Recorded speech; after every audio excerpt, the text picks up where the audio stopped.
Graham, I guess for this week for you, does this bring back a flood of memories?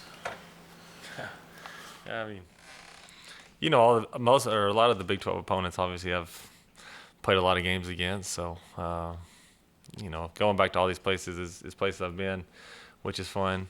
And you know, against most of them, we've had some good ones. We've had some bad ones when I played. So, you know, hopefully we can go down there and play well and score some points. I was going to say, I saw some stats somebody posted of you. Your first year against Texas, you threw for 519. And I guess your last year, you only threw for 470. What happened to the decline here? Danny was gone. No, we'll say that. No, you know, and when we went to Texas, you know, that was a wild game from what I remember. My junior year, we threw it a lot that year. I think that's the game where Coach Leach gave the chicken and the ham or chicken and the pig analogy in the post-game press conference. He obviously didn't like a call or something, but that's kind of usual with Coach Leach. But you know, like I said, it's a fun place to play, and been down there a couple times to play, and you know, excited to get back down there. And you know, obviously Texas is where I'm from, and so know a lot of people down there, and have memories playing against these guys. So going down there will be fun, and obviously we're gonna have to play well though to go score some points. Obviously, I'm teasing, but the point is that Texas seems to bring out the best of people, doesn't it? Yeah, I hope. We'll see on Saturday, but you know, in those years at Texas Tech, I mean, I think a lot of it was just we always had a chip on our shoulder no matter who we were playing, especially if we were playing other Texas schools, just because we were like the little, you know, to A&M or to Texas, we were kind of the looked down upon child of the three, you know, and so we always played with a chip on our shoulder against those guys, it felt like. And you know, like I said, it'll be a fun place. It'll be fun to get back down there. I think they've done a lot of stuff to it since I was there, so it'll be fun to see the upgrades and like I said, get back down to Austin and play another game. Speaking of Leach, if you knew that you would be running for 200 yards with your Leach background, what would he say to you? And I know you've developed over time with the run game, but is this above and beyond where you thought it would be at this point? I don't know that, you know. I mean, if you look back, our best years at North Texas, we ran the ball well because we had Jeffrey Wilson, who is still running the ball in the NFL. And so if you got a really good player, you hand him the ball. And, you know, I think that, and I've said it since I've been here, I think our offensive line is probably what you'd build your team around. They've done a heck of a job. They get things headed up. And the running backs have done a good job just always going forward. You know, I think that's been something that's really helped us in the run game is I don't feel like we've taken many negative yards runs. And so even if you're only getting 2 or 3, as long as you're not going backwards and getting way behind the sticks, there's value in it, you know. And so that's probably, you know, like I said, I think a lot of that has to do with the offensive line playing a lot of games together, and so they're not getting confused and giving free runners in the backfield.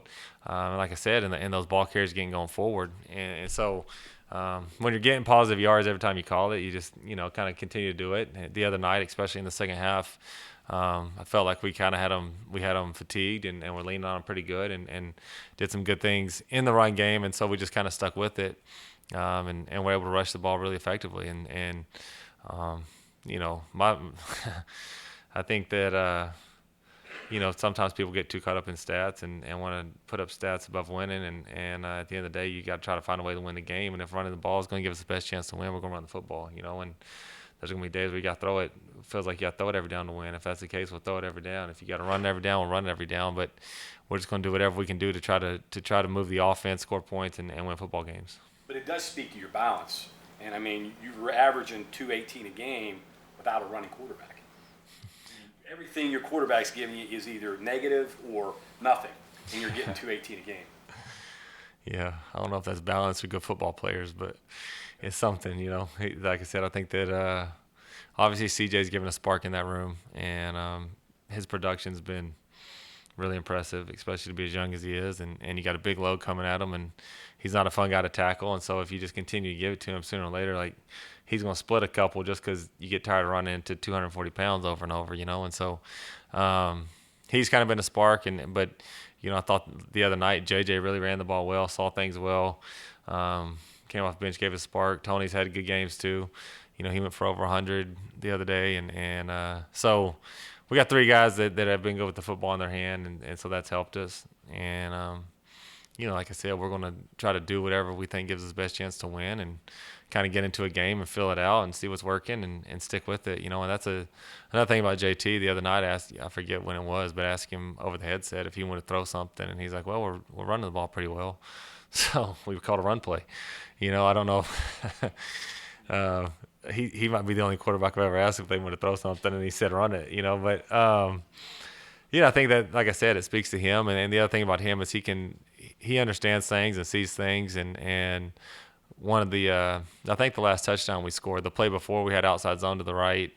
They kind of had us overloaded over there, and he flipped the play and got us into a better run to the left. And he's a kid that really understands things and can get you into good runs when you're in a bad one. So that helps with the run game too. So I think it's been a team effort, us running the football, and it's been good to see. I think that the nice thing is we feel like we have enough guys that if we got to throw it and win, we can throw it and win. If we got to run it and win, we can run it and win.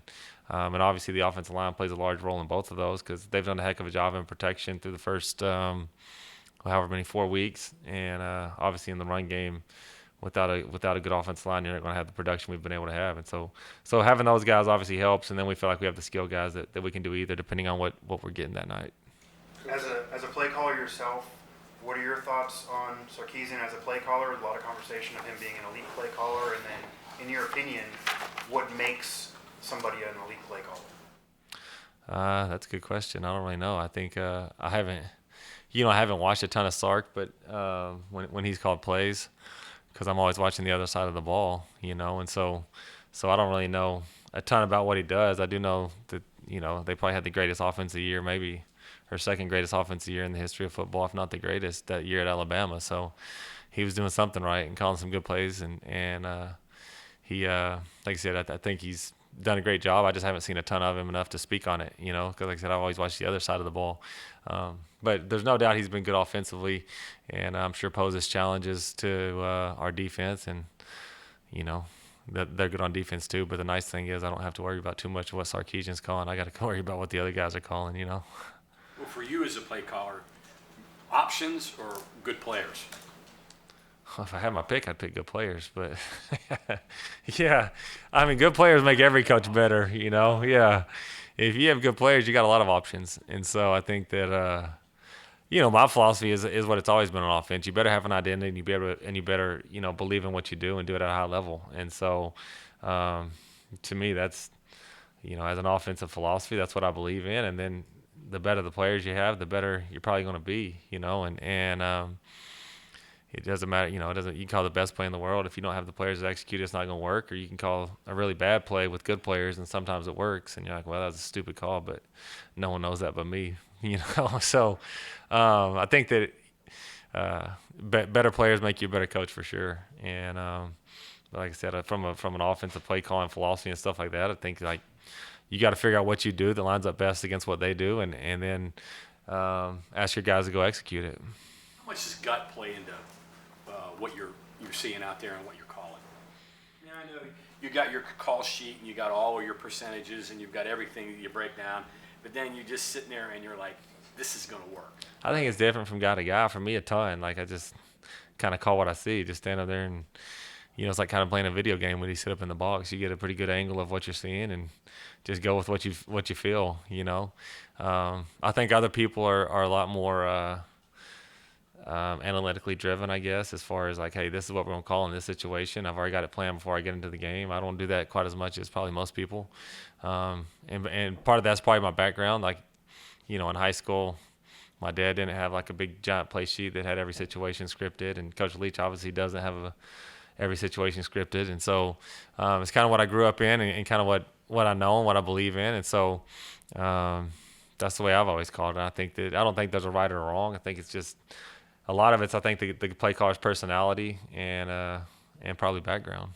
Did you ever have a Ken Dorsey moment up in the box there? I'm just glad they don't put cameras in our box every week, because I think that if you put a camera up there and let it run, that you get a lot of good stuff, no matter who's in the box. But, the safest bet is probably to keep the camera out of there.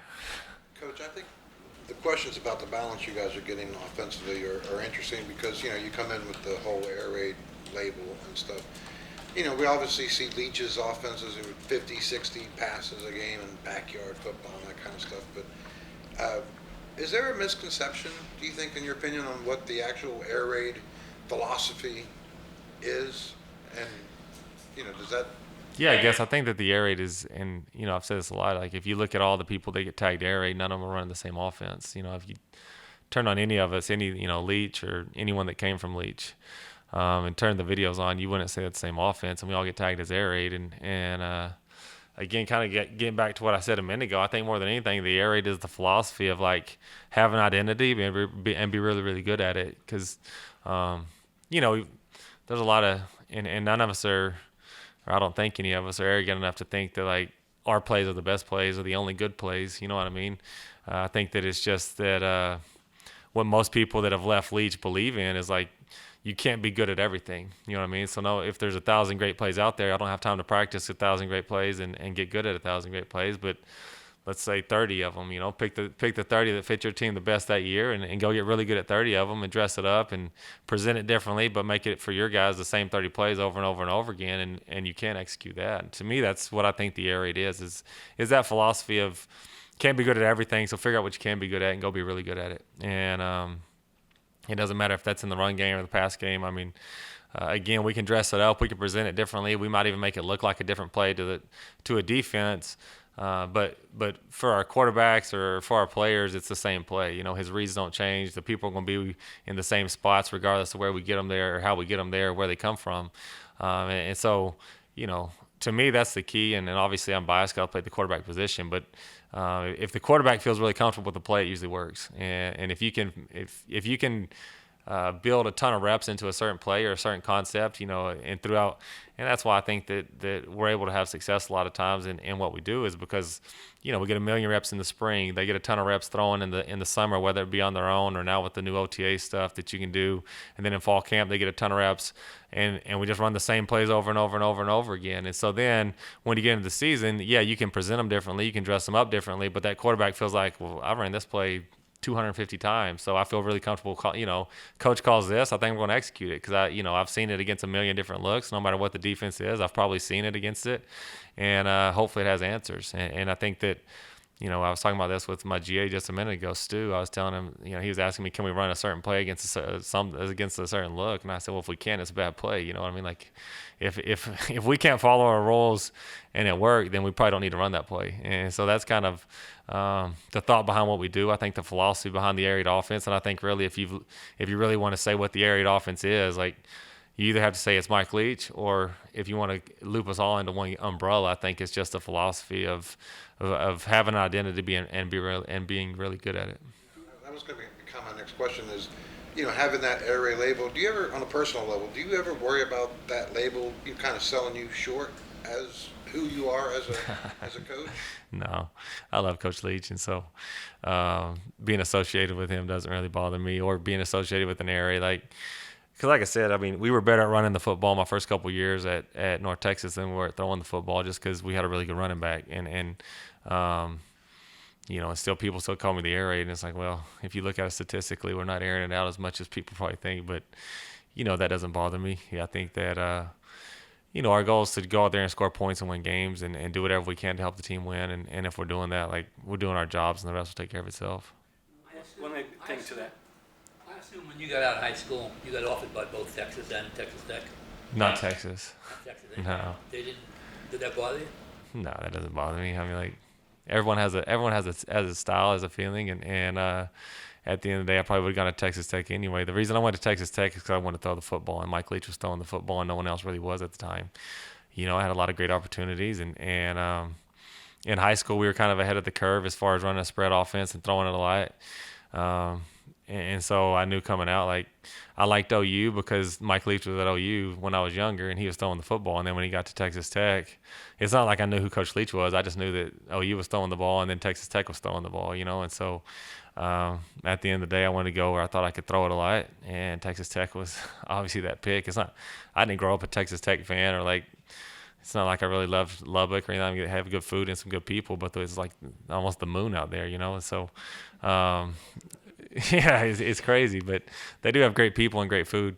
But it's not like I grew up a Texas Tech fan or anything, you know. I just, like I said, at the end of the day, when I made a decision on where I went to school, I went simply to throw the football and leech through the football, you know. I was just going to ask you, with the system, with the one similarity with all these guys, even though you do different things, would be calling what you see. I mean, I can remember watching Dana, and he would, if it was 3rd and 8 and it was a light box, he was running. Yeah. And if it was whatever, would that be the one similarity with all of the people that from that mummy leech tree? The willingness to do that? Maybe, you know, I haven't looked enough into it. You know, I haven't studied those other guys enough, but I do think there's a lot of, I mean, because if you look at Leach and like when he talks about stuff and a lot of guys, I think that probably come from him is it's, you know, everyone always talks about Leach talking about like, well, just attack grass and stuff like that. And like, what's that mean? You know, I mean, they always ask stuff like that. And just, you know, Leach will tell you there's no such thing as coverage, and he'll tell you some crazy stuff sometimes. But he you know, it really, when he talks about it, he's like, it comes down to 2 things: leverage and grass. Like, where's leverage, where's grass, and attack that. And so I think that there is something to that as far as like, well, there's a lot of people over there, and there's not very many people over there. Do something to get the ball right there. You know what I mean? And I think that at times we overcomplicate the game of football. We overcomplicate a lot of things. I think, you know, especially like coaching quarterbacks and stuff, you can cloud their mind with information overload. And I think that that's the game of football too. You can get kind of paralyzed with analytics and overcomplicate things and overthink things. But, you know, kind of like when I was talking about JT, that check he made the other night, it's like, well, there's a lot of people over there and there's not many over there, so run it there instead of there, you know. And so, yeah, so that's what he did, and it was a great job. But I do think there is a lot of that, like, in what we do and in kind of that air raid philosophy of like, hey, just, you know, throw it where they're not, you know, or run it where they're not, or if they're going to drop 1 million people, try to hand the football off. And we've been effective on 3rd down, I think, in, you know, 3rd and medium, 3rd and longer situations, running the football, because like I said, we've seen light boxes, we've got into good plays, and whether it be JT getting us into a good play or whatever, getting into a good play and moving the sticks. And like I said, like, if it's 3rd and long and you got a chance to run it and you think you can get it, go get it. And the nice thing here has been Coach Brown's allowed us to go for it on 4th down if we've come a tad bit short, you know what I mean? So and we've been pretty effective on 4th downs, it feels like. I don't know the exact numbers on that, but it feels like we've been pretty good on 4th down when we have been able to go for it. So you know, when that's the case, you're even a little more willing to throw it underneath or run the football, you know, throw it underneath the chains or run it on 3rd or in situations where a lot of people want to do that, just because it's been effective. And, you know, if we've gotten it close, we've gone for it on 4th and picked a lot of them up. Thank you. Yep.